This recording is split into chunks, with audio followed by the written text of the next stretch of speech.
নির্বাচন হলে আল্লাহ রহমতে দেশ নায়ক তারেক রহমান এই দেশের প্রধানমন্ত্রী দায়িত্ব গ্রহণ করবে আল্লাহ রহমতে। ফ্যাসিবাদ বিরোধী আন্দোলনের নেতৃত্ব দিয়েছেন সেই সমস্ত সকল শক্তিকে ঐক্যবদ্ধ থাকার আহ্বান জানিয়েছেন। আজকে এই আন্দোলনকে যারা বিতর্কিত করতে চায় তারা কিন্তু প্রকারান্তে ফ্যাসিবাদকে উস্কিয়ে দিচ্ছে এবং তাদেরকে সহযোগিতা সামিল হয়ে যাচ্ছে তাদের এই আচরণের কারণে। বিগত 17 বছরে অসংখ্য বিএনপি নেতারা এম ইলিয়াস আলী থেকে আরম্ভ করে অসংখ্য নেতারা গুম হয়েছে, খুন হয়েছে।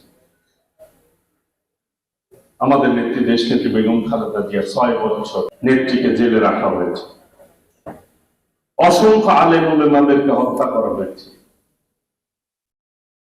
আজকে এই আন্দোলনে বিএনপি একমাত্র সংগঠন, যে সংগঠনের 5 শতাধিক ছাত্র দল, যুব দল, স্বেচ্ছাসেবক দল, শ্রমিক দল নেতা কর্মীরা শহীদ হয়েছে।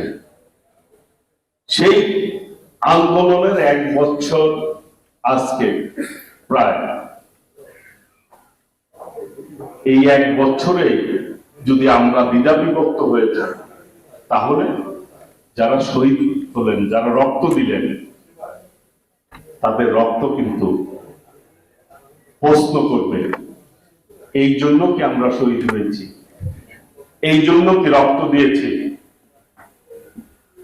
বাংলাদেশের মানুষ ফ্যাসিবাদের বিদায় হয়েছে, গণতন্ত্র সামনে আসবে, এটাই কিন্তু স্বাভাবিক। আজকে ছাত্র জনতা রক্ত দিল, তাহলে সেই জনতাকে, সেই জনগণকে আজকে কেন ভয় পাচ্ছে? নির্বাচন দিতে কেন ভয় পাচ্ছে? কেন নির্বাচন নিয়ে বিতর্ক তুলছে? এই দেশের মালিক হচ্ছে এই দেশের জনগণ। জনগণ নির্ধারণ করবে কে রাষ্ট্র পরিচালনা করবে। বিএনপি প্রথম থেকে একটি দাবি করে আসছে যে একটি নিরপেক্ষ নির্বাচন, সুষ্ঠু নির্বাচন, যার ভোট সে দিবে, যারা বিজয় অর্জন করবে তারা রাষ্ট্র পরিচালনা করবে। এই দেশের মালিক এই দেশের জনগণ। সেই ব্যবস্থার বাইরে যখনই কেউ দেশ পরিচালনা করতে গেছে তখনই কিন্তু জনগণের বিপক্ষে অবস্থান রয়েছে তাদের, এবং তাদের মধ্যে স্বৈরাচার মানসিকতা বৃদ্ধি পেয়েছে। শেষ পর্যন্ত জনগণের আন্দোলনে তারা বিদায় নিতে বাধ্য হয়েছে। হোসেন মোহাম্মদ এরশাদ সর্বশেষ খুনি শেখ হাসিনা, ফ্যাসিস্ট হাসিনা। কাজে এই গণতান্ত্রিক প্রক্রিয়া ধারাবাহিকভাবে চলমান থাকতে হবে।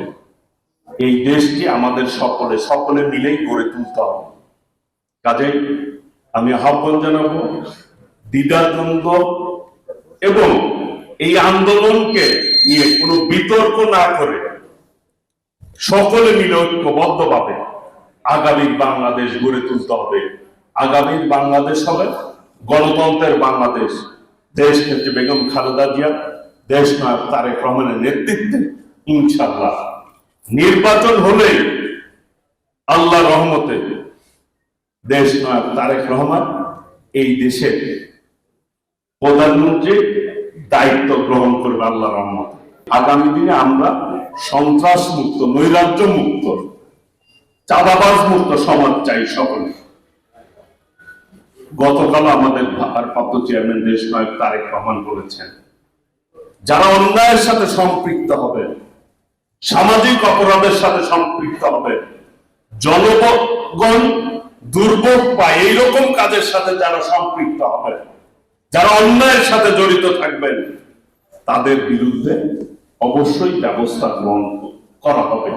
ইতিপূর্বেও এই অপকর্ম যারা করেছে তারা কিন্তু দলে থাকতে পারেন না।